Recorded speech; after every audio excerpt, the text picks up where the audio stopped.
Welcome to Peak Mind. I'm your host, Michael Trainer, and I'm super fired up for this week's episode with Jen SINCERO. Jen is the author of the Badass series you've likely seen. They've been New York Times bestsellers for years, actually. And the book that really struck me, I was part of a book club with a friend named Taylor Conroy, and he had been building himself out of bankruptcy, and he was recommended. He said the best book he's ever read on the topic was this book, How to Be a Badass at Making Money.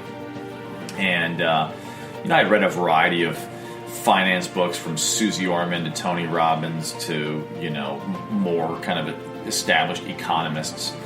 What I love about this book and Jen's worldview is that she's very, very relatable and super self-deprecating and leads with a tremendous humor. It was one of the most readable books I've read on the topic of finance, and it really helped me rewire my consciousness towards one of embracing abundance for the great gift it can be to all those around us, to being in service, and also to being, frankly, our own badass selves. So I reached out to Jen. She was super gracious enough to come in when she was doing part of her book tour in LA and stop by. And we just had a really phenomenal conversation. I think both of us wound up loving it. So I think you're going to get a tremendous amount of value during the course of this episode. She talks about basically being broke, literally in her 40s, to creating the life of her dreams largely through her writing, and now being financially free, ostensibly. And she shares these insights in such a way that other people can sort of apply them in very tangible steps to help you rewire your mindset. So whether you're already financially free, if you're struggling, you're in debt, most people in this country are in debt. So, and I can relate to that. I've just actually took a huge hit last year, had my identity stolen, and accumulated debt. Fortunately, have now paid all that off and rebuilt some of my savings. But I can definitely relate to the stressors that come from finance and debt. And unfortunately, it's a pretty powerful epidemic in this country. So it's a great pleasure to share these insights. This episode is brought to you by Thrive Probiotic. Thrive Probiotic is my go-to probiotic. I'm actually doing a double dose of it as we speak because I just got off of antibiotics and am looking to rebuild my gut. So I think whether or not you're looking to sort of do a gut rebuild, if you have leaky gut or gut permeability, which is unfortunately pretty epidemic based on the amount of glyphosate and other chemicals that are kind of wreaking havoc on our guts. Our gut is our second brain. It's our enteric nervous system. It's where most of our serotonin, our happy chemicals are based, and also our immune system. So it's absolutely critical to keep your gut in good health, and Thrive has a clinically proven probiotic that I'm a huge fan of, and they've been gracious enough to offer listeners of Peak Mind a very nice discount. So if you're interested in checking them out, you can actually check them out at thriveprobiotic.com. They actually have a tremendous amount of clinical research there for your purview. And if you put in Peak at checkout, you get 15% off your products. I use their K2 as well as their pre and probiotic and love them. This episode is also brought to you by Foria Wellness. I use Foria CBD on a daily basis. It's incredible for your endocannabinoid system. It helps with anxiety. It helps just with overall balancing. It's anti-inflammatory. It is an incredible overall wellness tonic. I use their Basics formula, third-party tested, made in the U.S., incredibly high-quality organic product, organic MCT oil, organic CBD, full-spectrum distillate. And I've done a tremendous amount of research, and Foria is best in class. So I highly recommend you checking them out. It's Foria, Foria wellness.com. And if you put in Peak at checkout, you get 20% off all their products. And they have a variety of products you should definitely check out. I'm on their Basics CBD tonic. They have a 500 and 1,000 milligram. and I love them. So definitely check out foryourwellness.com and peek at checkout for a nice 20% discount. And without further ado, it's my pleasure to introduce Jen Sincero. All right, I'm here with Jen Sincero. Thank you so much for being here, Jen. Thanks for having me. Yes. So context is your book was one of my favorite books I've read, and the top book I read last year, as a matter of fact. So basically, you are a this is the one I read. You are a badass at making money. But you Take a bath with it. Yeah. Oh, I've read this 2 or 3 times and listened to the audiobook. So I'm deep. I've gone deep in. But you have an entire badass series. What I like about your frame is it feels very relatable and very accessible and very empowering. But as opposed to, say, other books that focus simply on tactics, I think you really go to mindset. So to start off, I know you sort of weren't initially, if I may say so, a badass at making money. So could you take us? You can put it that way. So could you take us back a little bit to when we're in Venice right now, but when you were living in Venice in a garage, like what was your life like at that point in time? You know, my life was actually really fun because Venice is really fun. Yeah. So riding my bike everywhere, hanging out with my friends. I got to travel a lot. I would backpack all over the place. But I was just scraping by. And the thing that I always say, I talk about this a lot, but I just think it's so ironic that, when you don't make a lot of money and when you don't want to focus on making money, right? When you're, I'm an artist, I'm a writer, and I didn't want to focus on making money. Every decision I made was based on how much it cost because I didn't have any money. So I was totally focused on money all the time. Yeah. But more about how to save it, how to get the cheapest thing, whatever. So I was really just, having a good time, but really scraping by it and really stressed out and also feeling, first of all, being broke is extremely boring in a lot of ways because you can't do a lot of things you want to do. But also, I just felt like, I got one life and this is the best Jen Sincero, can do as far as money goes. I would see all these people out there raking in the dough, and a lot of them who are, quite frankly, far less fabulous than I was. So I was like, how can it be so hard for me? What is my problem? So, excuse me, I think many people can relate to that on a variety of levels. I think I can speak from personal experience, and I shared a little bit of this with you before the interview, but for me, I got a lot of messages when I was growing up that sort of money was evil or it was attached to greed, and there are exemplifications, of course, in our society of people who happen to be rich that also happen to be rich at the expense of other people in a way that's not aligned with values, so to speak, or at least my values. But and I love that you talk about this in the book. There's also a ton of amazing wealthy people that have been huge gifts to the planet in terms of their contribution. My worldview was, to be spiritual or to be a good human or to be, I focused a lot on nonprofits and building these organizations.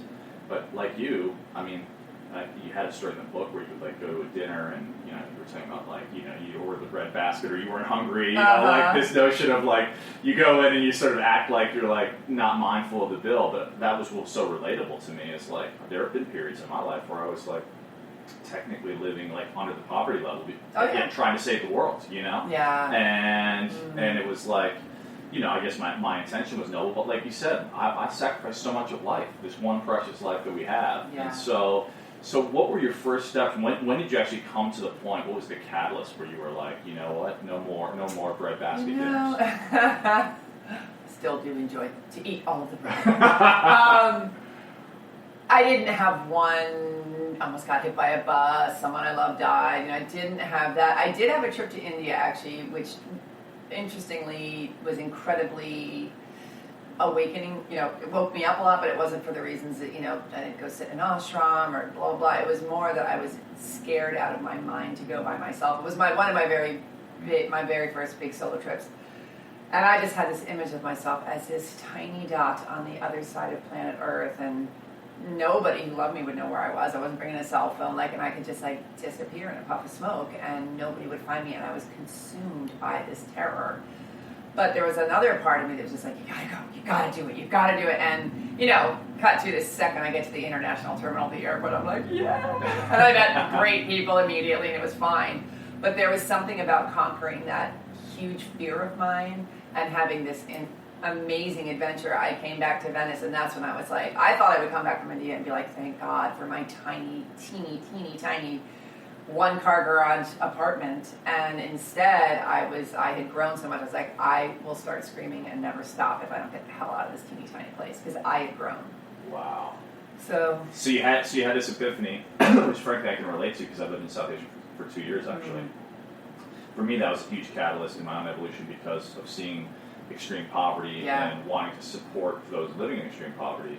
But I also realized that saying of like you got to put your own oxygen mask on first. Like I learned that one later. Mm-hmm. So what were the steps you took when you had this epiphany coming back from India? I started reading a ton of self-help books, which I was super snarky about. I write about it in my books. How it's like I was too cool for school. I didn't want to get busted reading them, but I was like, I'll do whatever it takes. Like I am done. Like I made the decision to get rich. I really did, and that. Just even that phrase, I am going to go get rich, I'm deciding to go get rich, that is so loaded. And I mean, if you told everybody that, I am going to get loaded this year, they would look at you like they immediately go to, you're going to do bad things. Yeah. You're going to compromise morals. So I didn't care about that. I just really focused on the fact that I really want to make a lot of money and, of course, not compromise my morals.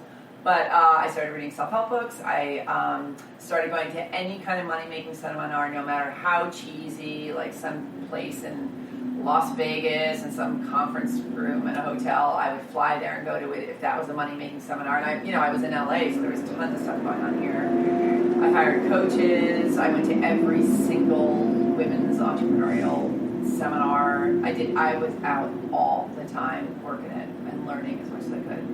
So it sounds like you made basically one of the fundamental pieces for those listening is that you made the unequivocal decision. Yes.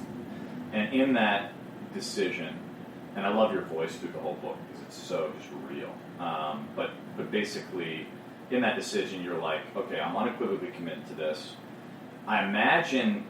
What about your social network at the time? Was there pushback? Was there resistance, or were you just okay? All my friends were on cult watch. Like, keep an eye on her. I know, because you talked about like coming back, and I related to this too, background in music. But like you said, you were in a punk band, and I can imagine like there's almost like this, which is strange, like a coolness factor in like being the starving artist, right, or like that identity. Mm-hmm. So what was it that enabled you to kind of break through that initial resistance, right? Like I think I've done a bit of research, obviously, in anticipation of our interview, and talked about sort of jet fuel, and like most of the fuel is utilized in sort of takeoff. Yeah. What did you do to keep yourself fueled amidst sort of the resistance, both within and without? I went to the spiritual gym, which I write about in all my books too. You have to work motivation, tenacity, focus, determination, all that stuff. It's a muscle. And the reason so many people fail all the time is because they don't nurture those muscles. They kind of stay the same way they are and do some different stuff and hope everything's going to change. But you've really got to keep those muscles strong. So it was reading the self-help books. It was listening to music that made me feel so powerful. Like I put a moratorium on Neil Young when I was going through this. I really did, because I love Neil Young, but he's so depressing. Yeah. So I was all AC/DC, Led Zeppelin, disco, like house, like whatever made me feel pumped up. Yeah. I meditated. I had a mastermind partner. I hired a coach, which changed everything. But these things I did every single solitary day. I would read something, meditate, listen to music, and walk in nature, and focus on all the mindset tools that we know so well now. Yeah. Wow, that's interesting. So you even changed the frequency of your music. Oh my God. I also love Neil Young. He actually hosted our first festival, but I also can relate to the fact that it's like. It's that it's not the pump up, let's take on the world kind of music. So, okay, beautiful. So, in the I know you spoke briefly about a coach, and I think the coach was something like $85,000. One of them was, yeah. One of them. Okay, so this is fascinating because I can relate to the fact that there are things. I love the idea of accountability partners. I think that's something people can do for free, but whether that's quality or not, that's neither here. Needs to be determined. But on the on the hiring of a coach that could potentially be the catalyst. I mean, many of us look at opportunities, whether it be a seminar, whether it be, a coach that require an investment. How did you justify within yourself that investment was worthwhile? And then how did you, once you made that decision, make it worthwhile? It was one of the scariest things I ever did. So I won't even talk about the $85,000 one because that one was terrifying as well. But the first one I did was $7,000, and at the time I was making maybe $30,000 a year. So $7,000 to me was a sizable amount of money. And I met this woman, she did a talk at one of the women entrepreneurial thingies that I was at, and she helped women with their finances. So she was focused on that, and just what she was saying was just like, Yeah. And I was like, I gotta hire her. I know she can help me. Like, I've been trying for 40 some odd years to do it on my own, and I'm sucking at it, so someone else has to step in and do it. So I knew I wanted to work with her, and I approached her, and she's a great saleswoman. Yep. And I was like, I think you can help me, and she's like, I think I can help you, and then she told me the price tag, and I was like, this is where the decision comes in. When I heard $7,000, even though it flattened me, instead of coming up with a pile of very rational excuses, right, for who I was and how much money I had, instead of looking towards the excuses, I looked towards the how am I going to pull this off?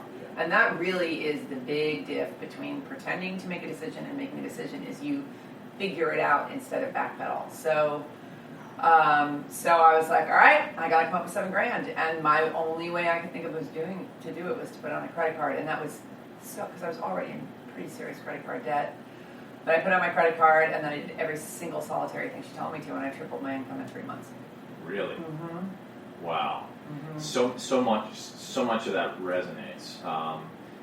One thing that this notion of sort of unequivocal commitment, right? So you said like, okay, I had committed, so you're like $7,000 scares the living daylight out of me, but I'm going to go for it. I feel like and we were talking about this a little bit beforehand. For me, like when we decided to do Global Citizen, and when I decided to be a member of the all that Dalai Lama event, all that scared, and it seemed totally unreasonable. Right. But it was interesting because those were the two instances. I don't feel like I've done this yet with money, and which is why I'm loving this conversation. But in both of those instances, that unequivocal commitment, especially when stuff got so hard that I was like, this is like testing me to my core. Yeah. That commitment was the only thing that saw me through. Exactly. And I think and then you speak about this a bit, but it also, the universe also sort of rises up. The road comes up to greet you when you make that commitment. I feel like. Did you have that experience? Oh, it comes up to meet you and then completely disappears. I was just talking about this morning with somebody. How like nobody gets to the top of the heap without walking through the valley of darkness. Have you ever heard that podcast, How I Built This? Yes. Right? So all these people who start Whole Foods and all these, huge companies, Whole Foods flooded, like when they first, like everybody has some major cataclysmic thing because the universe wants to see how serious you are. Yeah. And then it rises to meet you. Yeah. I really believe that if you hang in there and you keep going anyway and you've got the grit to see it through, it'll rise. Yeah, it's interesting because what that brings up for me is almost that like the archetype which we've seen in like human mythology around the world since time immemorial, the hero's journey, right? Where it's like once you commit to that trek and like you said, sort of go through the valley of, Star Wars is obviously one example I think most people can relate to, but like you have to encounter the dark side and go on a descent.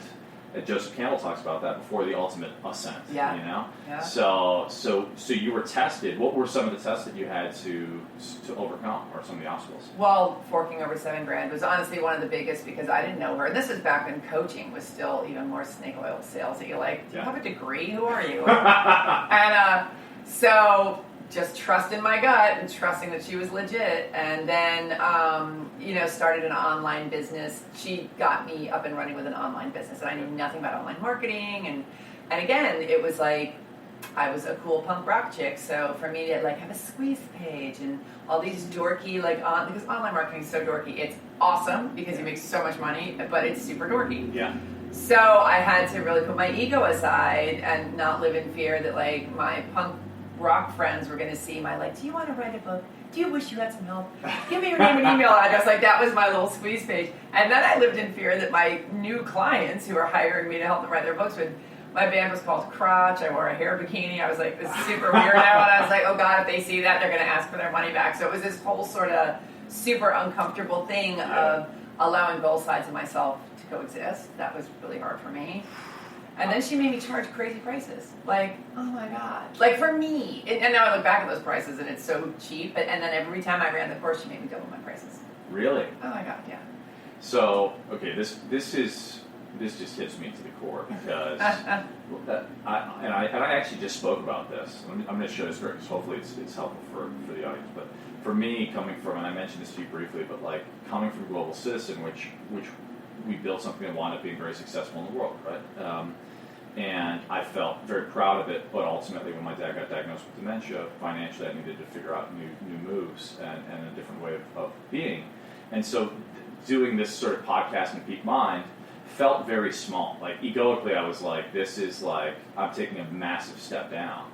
And it was actually Elizabeth Gilbert's big magic and that notion of like actually take your ego away from it and just be like, in a way, a vessel. But like, she didn't let, writing Eat, Pray, Love be the last book she ever wrote. She was just like, write a children's book or write a sketch book, don't even have the expectation. And it's only recently, like I've been actually recording some of this podcast for a number of years, but I never put it out there because I was just scared what people would think. I was like, exactly what you said, yeah. Like, will my friends, my New York people be like, he lost the map, he's in California, all the woo-woo stuff, and I'm like, totally. New York is hard. It's so funny. It's actually interesting now because also, this is a small thing, but like one of my friends happens to be like a relatively well-known actor, and he was like talking smack about people on Instagram who post quotes, and I was like, I started this like separate Instagram page where I would like, which was not my name, where I would like post inspirational posts because it was what was keeping me going, but I still had judgment of it. I was like, Trainer, you're like being this like woo-woo guy. The funny thing is, I started integrating some of those into my own personal work, the ones that resonated in sharing a personal story. And this guy who gave such a hard time about it is like the one who generally now likes my photos first. That's so I was funny. like, it's interesting that you spend years worrying about what people think, at least for me, not doing what you feel like is core to your heart. And then, like you said, you only get one go. For me, now I feel, I was actually at a Fleetwood Mac show, and what was the catalyst for me was I took myself on a self-date to see Fleetwood Mac, and they did this Tom Petty tribute. And I watched it, and I was going to go see Tom Petty the year before, but I was like, I'll do it next year. And of course, there was no next year. Tom Petty passed.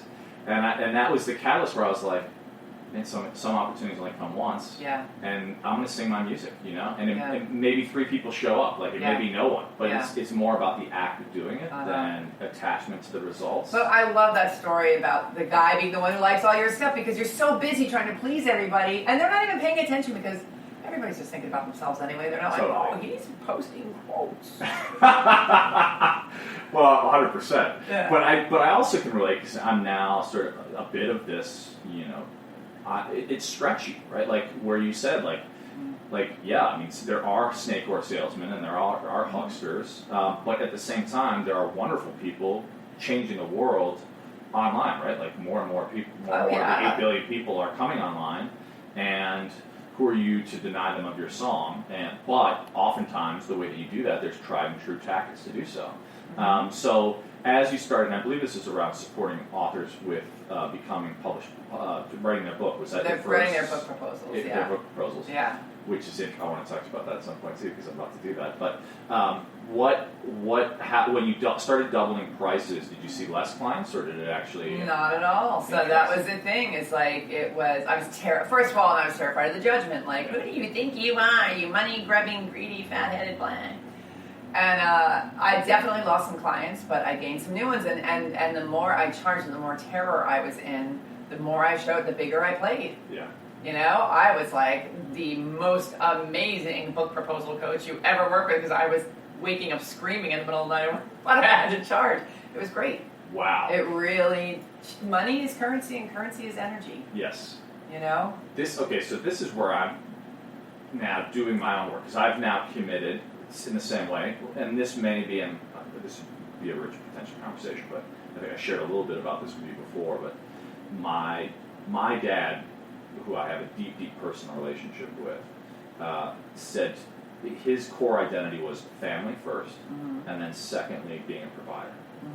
And I don't think that he necessarily meant that in any way that would be a negative. And I so value and respect his stand for his family and the way he provided for us.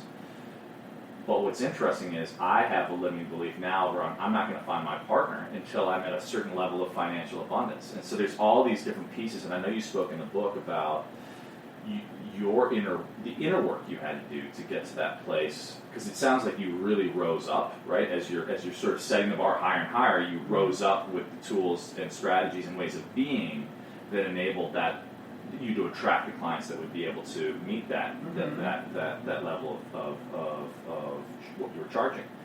So for me, there's so much identity that's attached to money, and you said it's just currency, but our stories are so embedded in it. How did you, I guess this core question is like, how did you evolve the sense of self-worth or the worthiness, right? Because I think a lot of us attach our notion of money and attracting money to our own worthiness. And oftentimes we'll sabotage ourselves in the process. And for me, I'm now working to build those new muscles, right? Because I think I can actually be of greater contribution, having built nonprofits and knowing that like 80% of that isn't the mission. It's going off and asking people for money, which I don't like doing. Right. I'd much rather make the money myself and give it away philanthropically or create a social enterprise. Yeah. So now I'm like, okay, forget this. Like, I want to make money. Yeah. And I want to make money, I want to do well, and I want to do good. So, but the two are not incommensurate. Whereas before I saw them as in some ways like not related. They're totally related. Yeah. The people who have, Bill Gates, freaking Gates Foundation, gives away how many billions of dollars a year? So anyway, how do you support people, or what were the tools you used?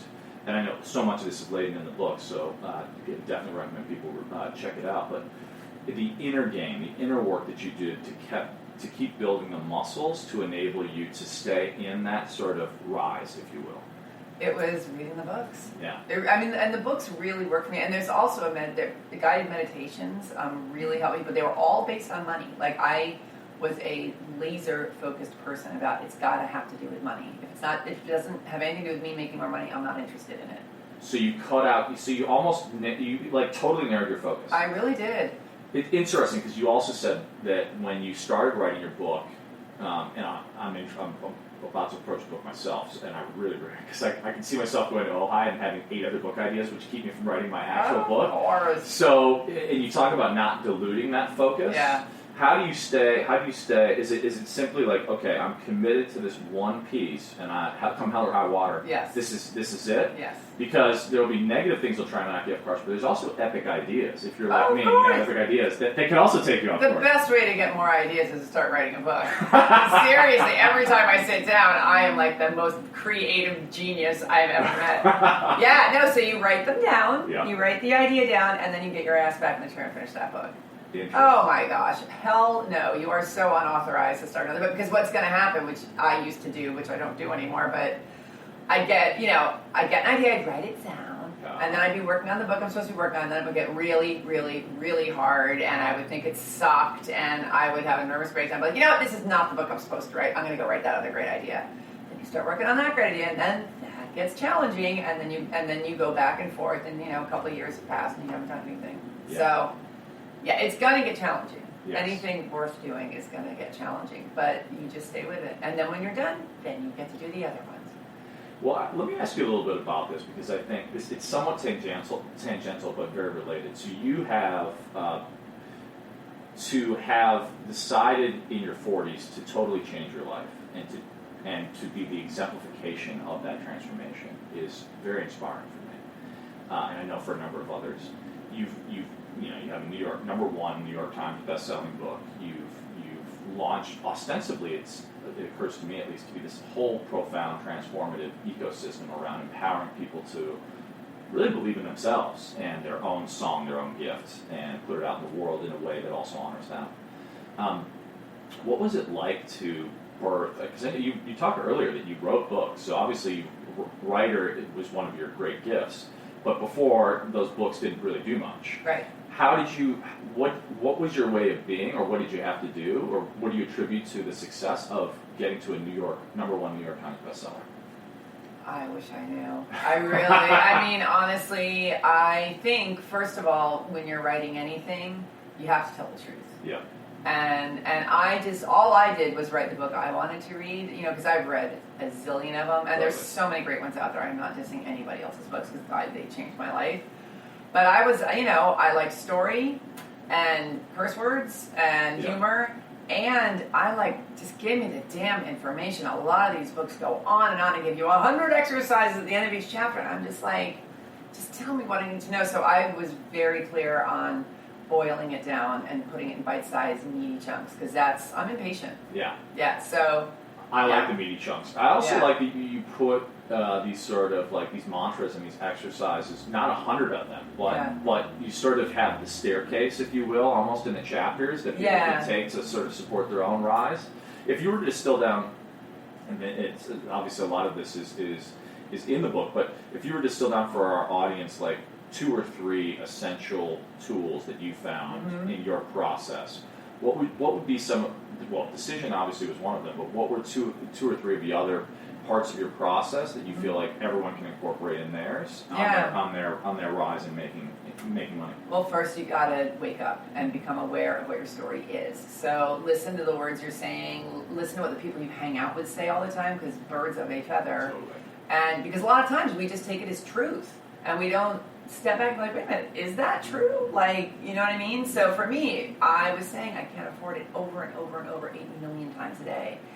And when I decided to make money, I was like, I can't afford it, does not jive with what I'm trying to create. So I forced myself. So the first thing you do is become aware of your broken record, and then you replace it with something that brings you more joy and is headed more towards where you want to go. So my mantra became, money flows to me easily and freely. And this is when I was still living in the garage, still driving the car with no grill, like rickety ass me, but money flows to me easily and freely. So what that did is it forced me to start focusing on that instead of I can't afford it, and I started proving that instead of I can't afford it.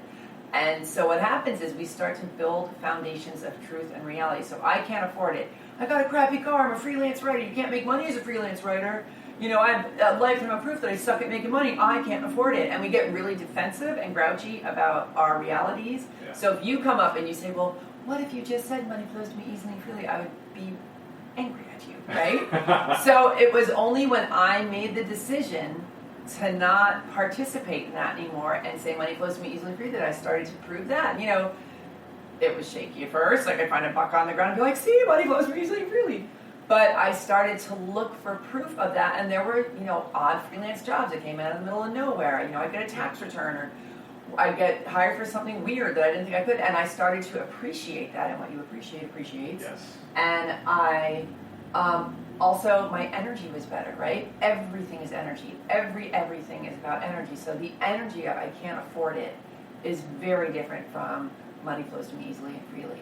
So I had a brighter energy, and I also opened myself up to see all of the opportunities to make money flow easily and freely to me that I could not see because I was too busy focusing on I can't afford it. Mm-hmm. It's all here already. So I love this. And so I'm also like in the listening, probably certain people who may be listening, like, okay, well this notion of sort of law of attraction, as we focus, which I think is essential, right? No matter what you're doing, there has to be a mindset shift, and right, thoughts become feelings, feelings become actions, actions become our reality. But as you're sort of almost reprogramming yourself, right? Like you're kind of carving new grooves into the record, which is your life. How important was, and it sounds like it was pretty integral, and the reason I asked this is because I used to think on things, but they wouldn't necessarily come. But once I started delving into the feeling of it, I felt like the feeling also was essential part of that reprogramming process. Do you have any, for those who are critical, say, of the law of attraction or have questions around it, do you feel that simply the mantras, like what are the actions that also need to be taken with the mantras to carve the effective groove? Oh yeah, well the actions you take, if you're saying I can't afford it, you're taking very different actions than you're taking if you're saying money flows to me easily and freely. So it is all about that feeling, it's all about the energy. So then you're just like, okay, I'm going to make this true and I'm going to go do the scary thing. So the third thing I want to say that is paramount is you have to do something that scares the living crap out of you. If you do that every day, your life will change so fast you won't know what hit you. Yes. So powerful. Tim Ferriss's wrote a quote, basically. Someone's life is, and I'm going to butcher it, but you can tell the success of someone's life by how frequently they're willing to get uncomfortable. Yeah. Yeah. Yeah. And that's the thing. So when you're saying money flows to me easily and freely, and you're opening up your radar to all of these opportunities that you could not see because you were looking at, I can't afford it, something will be presented that you do not want to do. Yeah. But it is right along, like, here's a coach for $7,000. I had made the decision. I was super serious about making money. And she presented herself. If I can't afford it, would have come in real handy. Right around then. Yeah, totally. And you would have been stuck. Yep. Yeah. But money flows to me easily and freely, so I had to figure out how I could get that money. So that's where the action happens. Is when you've got a different mindset, you take totally different actions. Yeah. So okay, so let's fast forward a little bit. So you hire the $7,000 coach. You start to support people in birthing their proposals. What did you do next? Because I mean, where did you you go from supporting other people, and I think this is something, at least for me, that I can relate to, and I imagine many people can. A lot of people out in the world who are working to support other people in the realization of their visions, and then how do I put this?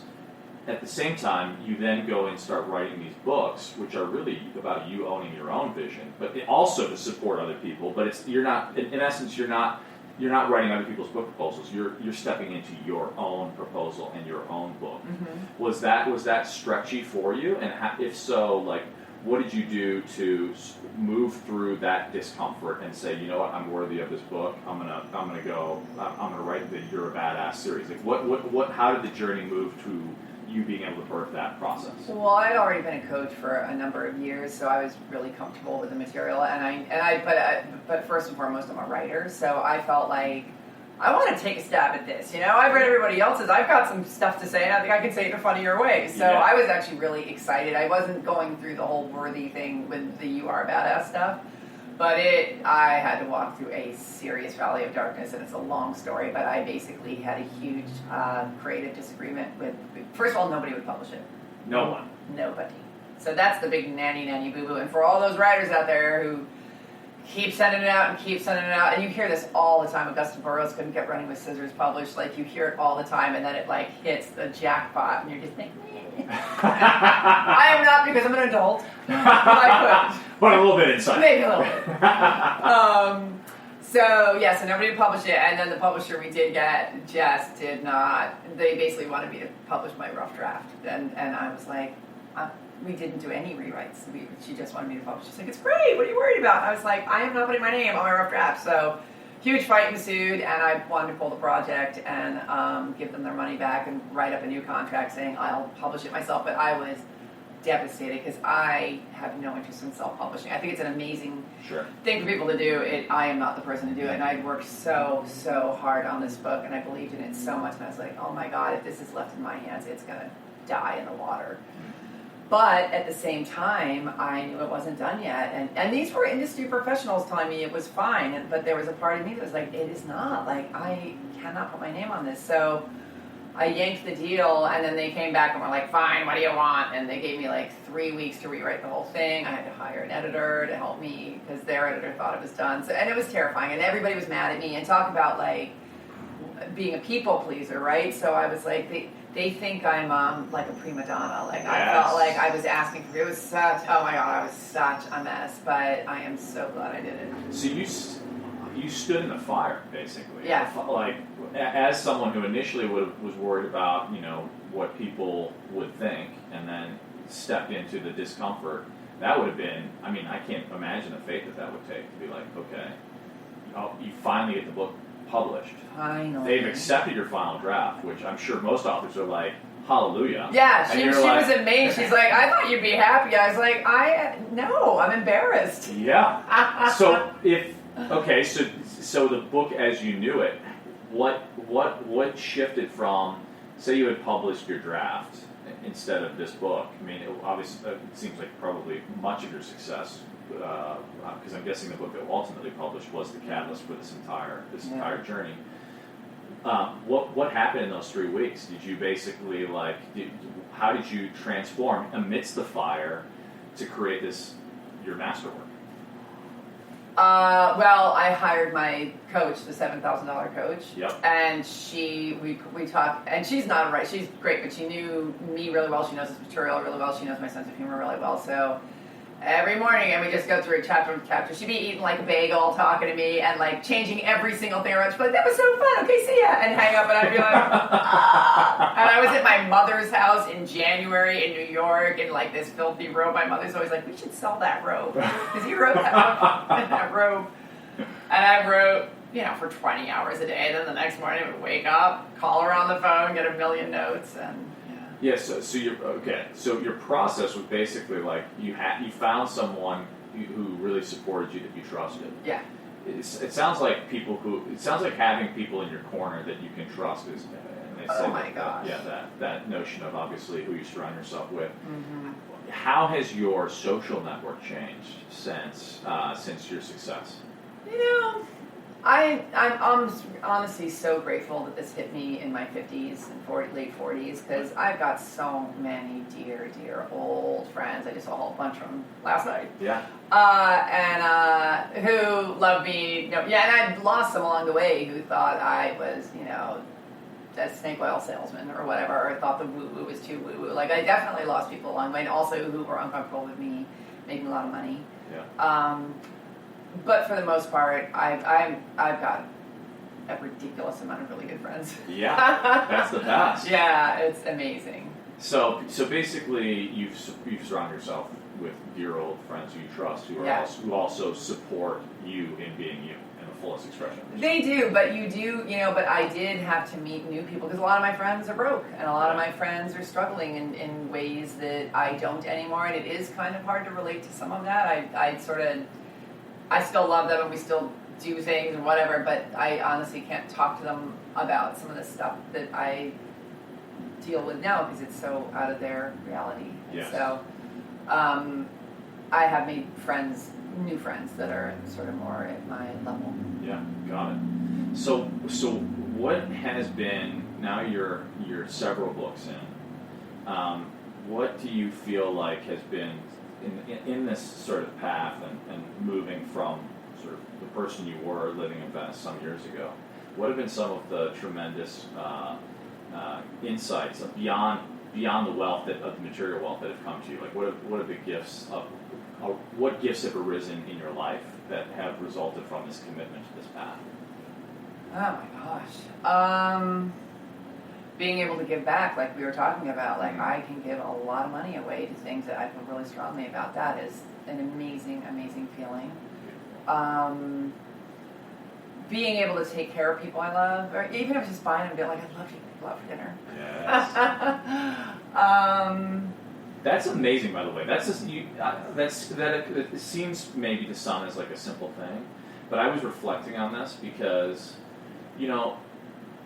a lot of times people ask me, how did you connect to this person, or how do you connect to these people, like relationship stuff. And I think so many people approach relationships transactionally, and like, what can I get from this person, right? Like, you go, I don't know if you have this experience, but like, you go to a networking event and you can tell when someone's just like assessing you, looking you up and down to say, what can I get from this person? It's like, there's first questions like, what do you do, this and that. And I feel like that's such at least in my view, a broken paradigm. And the notion of giving first, and the notion of being a provider or a gift, or to be able to take someone out for a meal. I mean, actually, one of the best tools in terms of building meaningful relationships in my life has been that, like hosting dinner parties. It's been one of the It's a simple thing, right? But I'm like, man, how did I create such an amazing community in LA? And it was like when I moved here from New York, I was like, I couldn't take people off. I mean, you could take people out for dinner, but again, I was working for a nonprofit, so it wasn't like, I know restaurants in New York are expensive, so I wasn't doing a ton of that yet.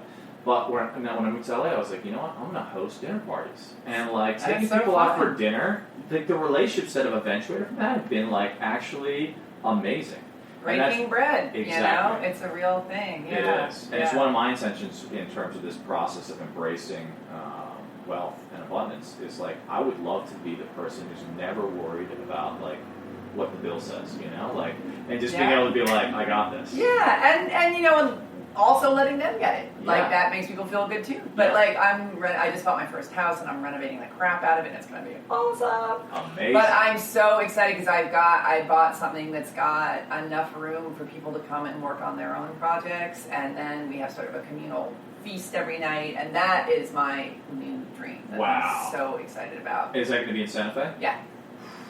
Yeah, and it's already, so I'm living in, there's a little casita on the property while they're ripping my house apart. I've already had like 10 friends stay with me, and they're like, you guys, just wait till the house is done, but they keep coming, so it's awesome. I love it. I mean, I was just Yeah. actually Joshua Trader friend who built his properties Yeah. with that same intention. He's Uh-huh. like, I want to create a space. Yeah.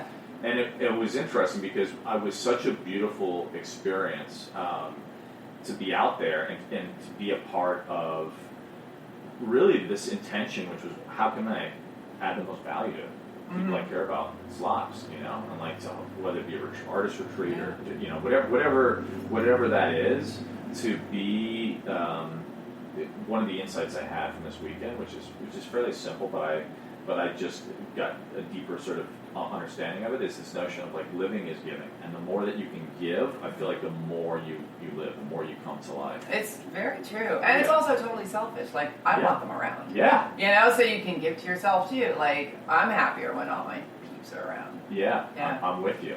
Yeah. Okay, so a couple, as we sort of approach the close, a couple of, I don't want to say necessarily rapid fire questions, but questions I like to ask a variety of folks from different industries.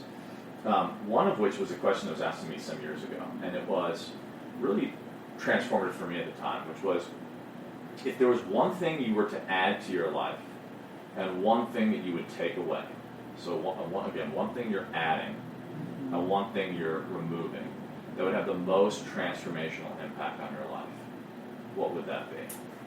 Adding would be getting in really good shape.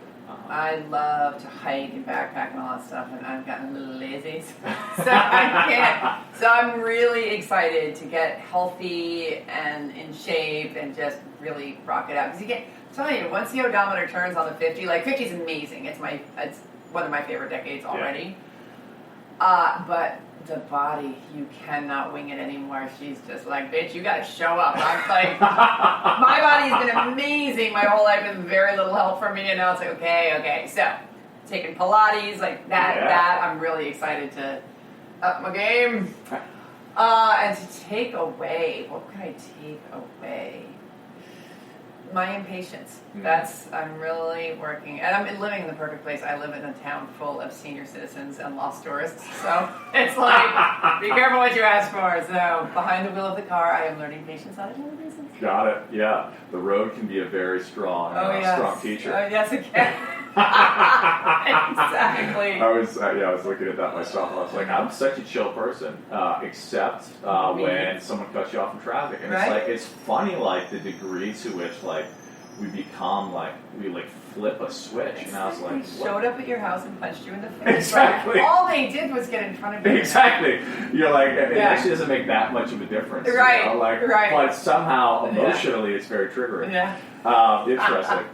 Okay, now, as an author and an avid reader, and, you know, this audience is a lot of folks who are sort of committed to taking their life to the next level, give me 2 or 3 books or seminars. You can be seminars if you want, but as an author, I would be interested in books. And obviously yours would be one of my top 3, but what would be sort of some of the top 3 books that you love, that you think could be of greatest service to other people, that you either read recently or just sort of are go-tos in your own journey? As far as the self-help stuff goes, some of my favorites, the money book that I read 6 trillion times is The Science of Getting Rich by Wallace Wattles. You know, it's from the early 1900s. It's all old-timey stuff, and it's super cosmic. It's also very short. Okay, I'm in. Yes, but I really, that book nailed it for me. I love Byron Katie's, what's the book called? I haven't read it in ages, but Loving What Is, which is all, have you read that one? I haven't, but I've seen her speak about the work, which I think was exactly. What she and it's, again, very boiled down, very simple, and so profound, and I love her stuff. What is another one? God, this is so, it's like when someone says, tell me a joke. You're like, I like it when they come out organically. I know. Yeah.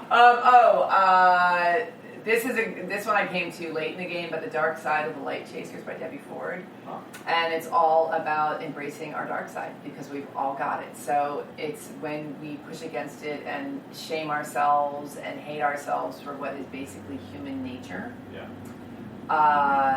It's a really interesting book and it's beautiful. So The Dark Side of the Light Chasers.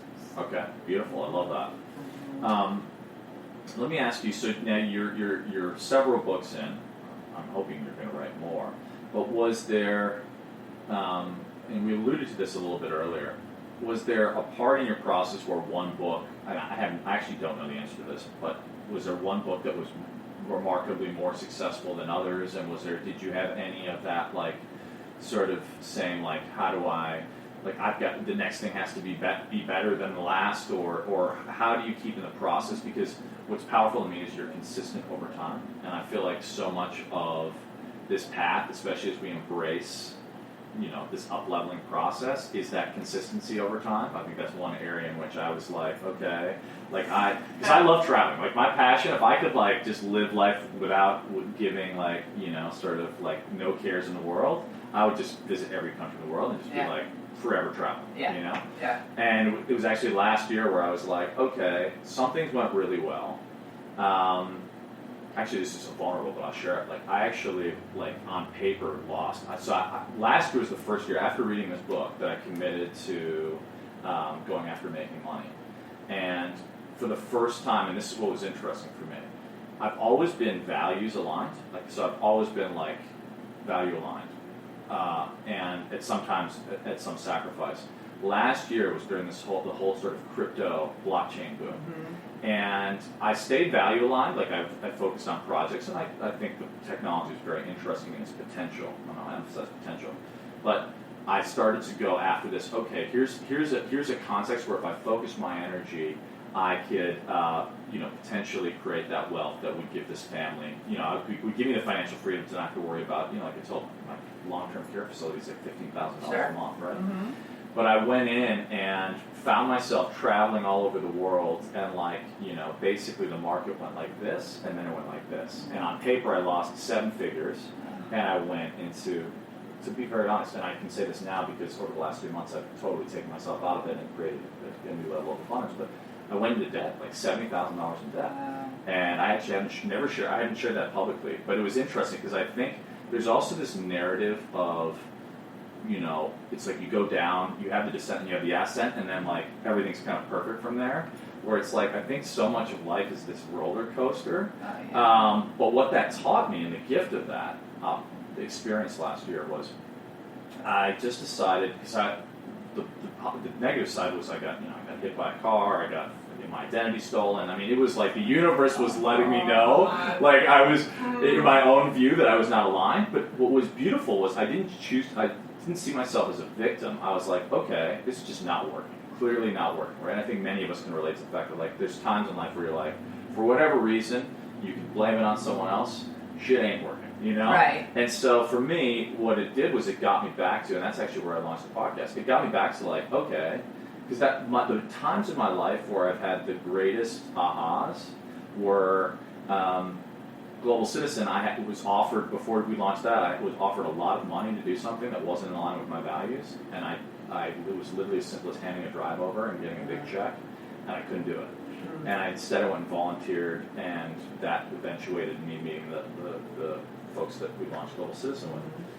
And with Peak Mind, it was like that concert where I was like, you know what, I gotta put, and I went into podcast, which doesn't make any, it's not a money-making enterprise, but it's led to so many different, and that's what I realized, was I was like, oh my God, actually, this is crazy, this is a newer thing for me, but, like, in the last couple months, it's like, I put out that which I was sitting on for a couple years, because I was like, you know what, I'm just gonna go back to my vision and my values. Yeah. And it has led to, I mean, it's early-ish days, but, like, just over the weekend, another person was like, we'd love to we love what you're doing. We love to back it. Like, you know, so it's like You can make so much money. yeah, it's and then this is what if you let yourself, if you let yourself, which I will. And this had a book agent, so I was like, "This, hey, I'd love to work with you." And I was like, "Well, this is wild. Like, I've a realigned set of values." So in essence, my big kind of takeaway in this process has been like staying true to like my core, and now embracing.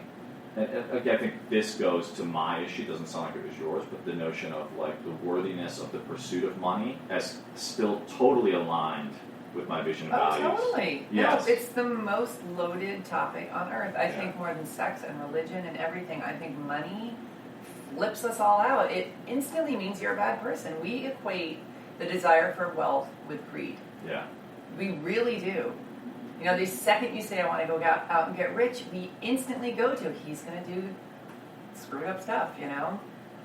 Yeah, so... It's messed with me. It messes with everybody. Yeah. Meanwhile, money does also, like, we wouldn't be sitting here if it wasn't for money. Totally. You know what I mean? We couldn't share any of our gifts if it wasn't for money. Totally.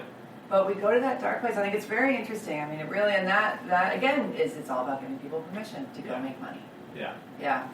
I love that. I totally segued from the question I was asking into that, but thank you for listening, because it's actually like, it's super vulnerable for me to share that publicly, but I'm actually now having like dug myself out. And actually, let's ask this question, because there are many people, especially in the U.S., that are dealing with debt. And I would say for me, when I was back in debt, it messed with my head. Like, I had big, like I do not like owing people anything. Yeah. But so many people are encumbered by debt or stuck in cubicle jobs where they're like, you know, beholden. Maybe they have a couple kids and they feel like that's totally irresponsible. I've got to stay. But their dream is sort of, their song, if you will, is slowly dying within them.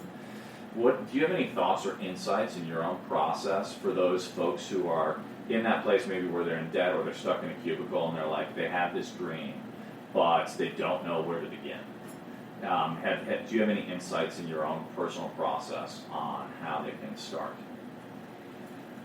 I think that if it really is financially driven, do the numbers. Like, how much money do you have saved? Mm-hmm. How much money do you need to be making to start doing something that lights you up instead of makes you die a slow, boring, painful death? Yeah. Right? So do the numbers first.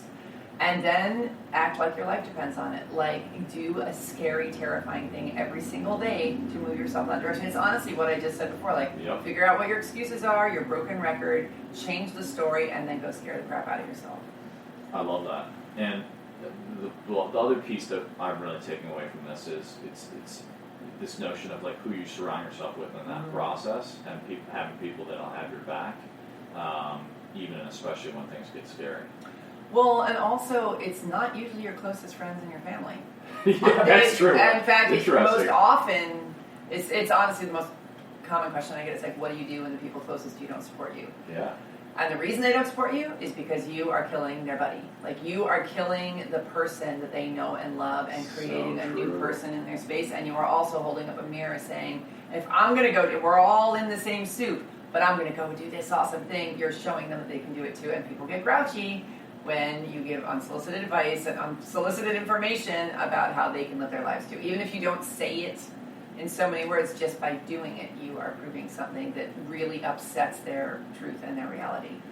So they get grouchy and they, in the form of worry, like, well, 9 out of 10 restaurants fail. Like, you know that already, but you're going to do it because that's your dream, right? So the worry thing and the cautioning thing and the making fun of you, and it's always from the people closest to us. Joe Schmo across the street's like, rock on! Totally. But your wife or your best friend or your parents, they're the ones who bring you down. It's really interesting. So you've got to make friends with people who are where you want to be or who support you. And honestly, in the old days, I didn't have anybody like that. And that's all the coaching programs I took. The group coaching, my coach herself, all the coaches I worked with. I didn't pay for my new friends. Yeah. Well, I mean, that's super powerful, because you're right. Like, people have fears for you and worries and whatnot, and that's often the projection of their own story. And if you get stuck in that and you never go, you're forever anchored, so to speak. Yeah. That's super powerful. Man, where can people find you online? jensincero.com or youareabadass.com. That's easier to spell. Yeah, this is, by the way, one of my favorite books. It literally was. I'm so grateful to you, and I want to just honor and acknowledge. I mean, it literally has been. It's been in the bath. It's been. I've read this thing. Chewed on it apparently. Yeah. It was. I don't even have dogs, so there's no excuse. But I've read it. I've read it like 3 times. Listened to the audiobook, and it's been really supportive in supporting me through a very challenging time to sort of reprogram and rethread my record, and train this new mindset. And also, which is not necessarily a revelation for you, but a revelation for me, start stepping into the truth of abundance and contribution being totally interrelated. So I want to honor you because I know you've served so many people, but just from on a one-on-one basis, we hadn't even met until today, and actually we probably never would have if it weren't for like the mindset tools that you shared in the book. Because I wouldn't have had the I didn't know you. I literally went on your webpage, tracked down your publisher, reached out to your publisher. And this platform is now helping me to eventuate my new ecosystem. So, rock on, brother. I want to acknowledge you and thank you so much for that. Well, thank you for having me. It's been really fun. Yeah. Thanks a lot, Jen. Yeah. Okay. Awesome. That was great. I hope so. Yeah. I was like, I don't know. I listened to a bunch of interviews, and I was moved by. No, you're great at it. Yeah. It's good. Good. It's good because it's like a conversation, which is what people want to hear. It's like. Yeah, I don't try to I prepare. I'm very intentional about preparation. Yeah. But I don't it feels sometimes there's a reason Joe Rogan's podcast is as big as it is. I'm not saying Joe Rogan's necessarily like the panel's I no haven't podcast. listened to it. I just have to pay attention. Yeah. If you got to bounce, it's totally fine. But his podcast, which by the way, whenever your next book is on, have your publisher get on that podcast. Joe Rogan. I mean, he's a machine. I think he's almost like Oprah was in her heyday in terms of conversion. Oh yeah. If you there's a few podcasts that move books. Lewis Howes, I'd say, is a good one. Joe Rogan, Marie Forleo, folks like that. Yeah. But yeah, Joe Rogan, he's so conversational. And unfiltered. He goes live. F-bombs are out like this and that. But people relate to the authenticity. Yeah. Yeah. Yeah. I have one personal question I'd love any insights on, which is I've gotten offers for 2 published, and I think it's more about, frankly, list my audience size and the marketing potential rather than necessarily the codification of the idea. But 2 publishers. One is Celeste Fine from Park and Fine, which evidently is really good in the sort of nonfiction wellness space. Great. And then another is a gentleman named Bird Liddell, who's now at UTA, who had his own agency, Waxman, I think, before. Okay. Supposedly both are great. Great. How do you freaking choose an agent? Who do you like better?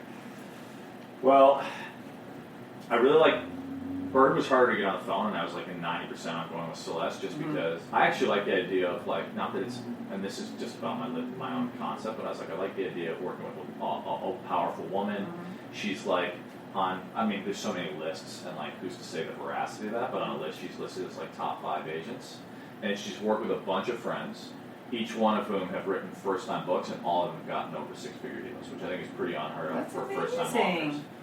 Bird, on the other hand, works with different authors, not generally as much the wellnessy authors, but he gets insane deals. So one friend who he helped, now granted he has a higher number of social media followers, but he got a $600,000 deal for his first book. Wow.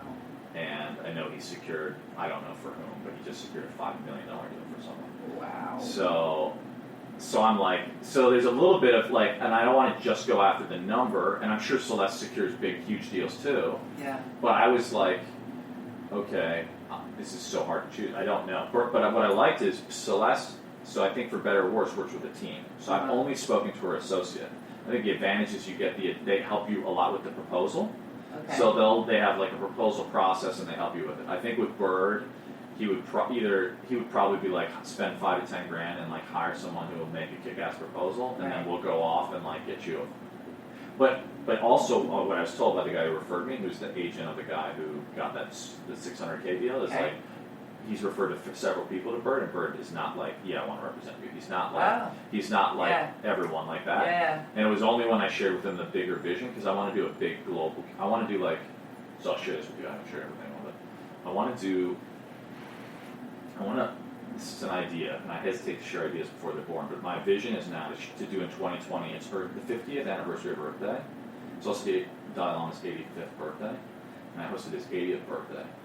So I'm thinking about hosting a campaign with a variety of different influencers, like we do with Global Citizen, around, and the book is around this notion of the inner work and the outer work, but around meditation and reforestation. Calling it breathe, and the notion of like, the breath in, breath out, and our connection to the environment. So, and I want to tie in people participating in a campaign to reforestation and planting trees, and ideally also tie the book into reforestation and planting trees. Great idea. So I've got a whole marketing campaign that I want to do, which I haven't really fully shared, but it seemed. And it's funny because I now know a lot more about agents than I used to, because I just had the same guy for 15 years and just trusted he was doing a good job. And you can sell a book for a lot of money, but there's a lot of follow-up. And so my new agent sells books for lots of money, and she's a beast. She went through all of my contracts, my past contracts. She's always on it. She's just like, there's a lot more to it than just getting the big advance. And so you want somebody who's going to really support all, because you're not just a writer. You've got all this big stuff you want to do. So who do you think, if this guy's hard to get on the phone and he's wooing you, I would be careful. Okay, good. But it really is up to you, whatever you feel good. But I feel like and maybe it's neither one of them. Well, your agent, what is it about her that so resonates with you? And it's funny because I interviewed a bunch of people, and it was a really hard decision for me too. Yeah. She's at ICM, and I liked being, and I also, I'm writing a screenplay. I'm doing a lot of comedy, so awesome. I wanted something that was more entertainment oriented. So I really wanted somebody who was at an agency. So she was at an agency. She's young. She's she gets my voice really well. I just liked her a lot, and she's a tiger. And she used to be an attorney. Oh, okay, that's helpful. And so, contracts. So she's good at contracts. I trust her. I have a friend who's doing incredibly well, and I met him, she introduced me to him. It's Kevin Kwan, the guy who did Crazy Rich Asians. Yeah. And he was telling me, he's like, yeah, it's good. She, took his book out of ICM, actually. She's like, that movie went crazy. John Chu directed. It went insane. Huge. So she took it out of ICM. She's like, and it was his first book. He's a nobody. And she's like, this is a total screenplay. And she shopped it around other places. She wanted it to be with the right people, not just with her agency. Wow. Yeah, I really I'm happy to introduce you if you want. Yeah, that'd be great. Well, she's great. And she, who knows if she's the right one for you. I mean, it sounds like, I don't know. It's hard to tell. You don't know. And sometimes you just don't freaking know. You just go with who you like. And Well, what's beautiful is I'm committed to the process. Like, I've been thinking about it for a while, and I'm just like, it's time. I mean, the challenging part for me, to be honest, is like, I kind of put my life on hold for a few years. I mean, not to make an excuse, but like, based on what's going on with my dad, because I did some like super deep work around it. Mm-hmm. And I was always like, he could pass away, and then like that's going to be a whole thing. Like, the house down, this and that. And so I sort of put my life on pause, and then I was like, he's not actually going anywhere. So, so I was like, I don't think I need to pause my life anymore, And so now I'm just kind of like, I've sort of aligned and still like spend time and loving him up, and also like he would want me to go out and shine. So of course he would. Where does he live? He's in Chicago. Oh, okay. Which is a great city, but God love people who live there. I mean, 8 months a year in the snow. Oh, I lived there for like half a year. I love Chicago, but it's tough. Yeah, it's not for me. This is like, now that I've experienced this, like the West Coast, I'm like, I know. It's hard. Unless I want up in like Europe or somewhere, like right. I know. I feel like that would be the alternative, but right now I'm like, this feels good. Yeah. Might get a place in Ojai, and then do the traveling from there. Yeah. But Santa Fe's a good choice. Santa Fe's good. It's cold though. It's in the mountains. It's 7,000 feet up. It was snowing when I left, which really is not. We've had an excruciatingly brutal winter. It's never that bad. Yeah. But I love the desert. Like, I really am a desert person. And I needed an airport close by because I travel all the time too. Yep. But it's near Colorado and Utah, and I just love it out west. Like, I love just the mighty American West and going hiking. And so I like to be, and again, California, like, yeah, I had my time here. I was here 11 years. I loved being at the beach, but it's just too damn crowded. I can't do it. Well, it's crowded, and also, like, to be honest, once you start getting in the money conversation, you pay a lot to live here. Yeah, you do. State taxes, not a joke. Oh, yeah. I'm seeing a lot of people move to Austin, Texas. A lot of them are like, California's played out, but I also know they have big exits that are about to happen. So I'm like, it's almost like my friends are moving to Puerto Rico and Texas. So I'm like, yeah, maybe it's played out, but you're about to do an exit, Yeah, so it's like, well, that's fair enough. Like, if I had an exit and that was a $10 million decision, I'd probably leave California too. Yeah. So, I don't know that much about New Mexico, but I was just like, I'm open. Like, I'm gonna go visit Texas and check it out. Yeah. See Austin, but I think overall, I agree. Like, I think the desert, just being in nature for me is important. Yeah. But this is such an evolution from New York that I'm happy for now. Oh, yeah. I think eventually I might need to go, like, Topanga or somewhere even. Yeah.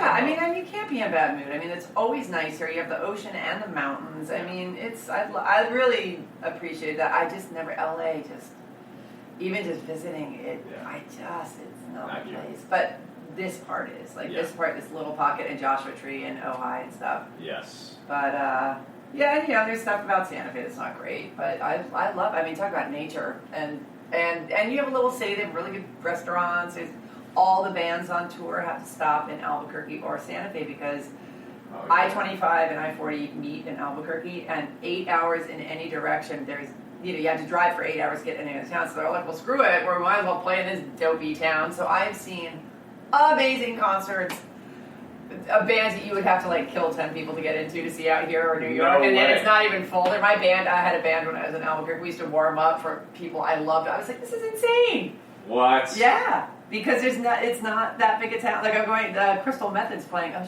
gotta make sure I get tickets.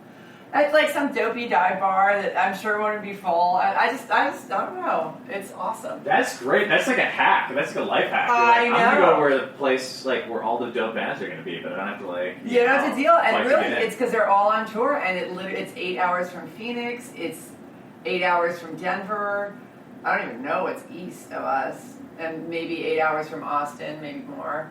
Wow. So if you're on tour and you could take I-25 or I-40 and you're stuck in our dumb town, they'll play. No way. So great. I love that. Good life decisions. I know. I'm going to make them. Yeah. That's awesome. Yeah, it's really good. Yeah, I'm going to do another Southwest trip at some point. I feel like I love Antelope. I have relatives in Phoenix, so I go down there, but I'm not a huge Phoenix fan. It's horrible. Yeah, but I do love the Southwest. Mm-hmm. What do you do? One last personal question, but what do you do? Like, your process, sounds like you went to your mom's when you birthed that first book. But I'm like, I kind of want to build this big campaign. Like, I always visioned Bonnie bearing it. Like, basically, you go into a freaking cabin and turn off all your devices and sit down. Is that what you do? Because I was like, that's always how I envisioned it. But I'm like, if I'm trying to do all this stuff in the world, is it like, do I need to, like, just start a morning routine and get up 3 hours early, or like? I don't know about you. It's like, fuck the morning routine. You get a robe, you get a bathrobe, and stockpile food, and you do not leave your house for a month. Yeah. I've written them all in a month. You've written them all in a month? Mm-hmm. Okay. I'm in on that process. I could do a month. Right? Yes. But, just answer because we didn't get to this, but, so you are badass, New York Times bestselling list, millions of languages, la la la. Second book comes out, I'm like, I knew I was going to write the money book because my whole thing was around money, and I knew I could go deeper and da-da-da, and I was like, okay, I've said it all already, like, I can't write, I was just like, this book is going to be a total caricature of the first book, because I'm, like, writing my little funny stories and putting little things on them. I was mortified. I was so scared. It's so funny because I went to this college called Colorado College, and you take I know Colorado College. Yeah, totally. So it's on the block. Do one course at a time, right? Yeah. So I have learned to cram like a ninja. So I've written all of my books in a block, and which is 3.5 weeks, actually. It's not even a whole month, but it literally is almost to the day with my books. So I wrote You Are Badass. I don't know if you've read You Are Badass, but I talked about the farm with the goats that I found. Yeah. So I went up, and I didn't have Wi-Fi, just coincidentally, thank God, and I was just, that was an idyllic. And they destroyed the place, right? They destroyed the place, but it was such an idyllic setting. It was, oh my God. And it was everything I asked for. I made a list. I'm really into lists. My house, too, the house I just bought. I'm going to start doing lists. Everything on my list. So, so anyway, with Badass at Making Money, what was I going to tell you about that, though? Right? Oh, yeah, so You Are Badass is actually my third book. So all my books I've written the same way. Yeah. So when I wrote this book, I was like, okay, at this point, I'm not going to pretend I'm going to get up 3 hours early. Like, I know how I roll. But I was like, okay, this book is so fucking sophomore slump scary that I'm going to give myself 2 months. Like, I'm blocking off the calendar. I have 2 months to hole up and write this book. And then I spent actually, this really screwed me up physically. I spent the first month just crying. Really? I couldn't write. I just cried and cried, and I would sit in front of my computer and cry. I couldn't. I was so terrified. No way. I was like, my publisher wasn't like, it needs to be better. Nobody. It was all me. Just like, it needs to be so brilliant because it needs to be better than You Are Badass. And so then one day, like, I just remember I'm really into robes because they keep you warm. So like in my bathrobe.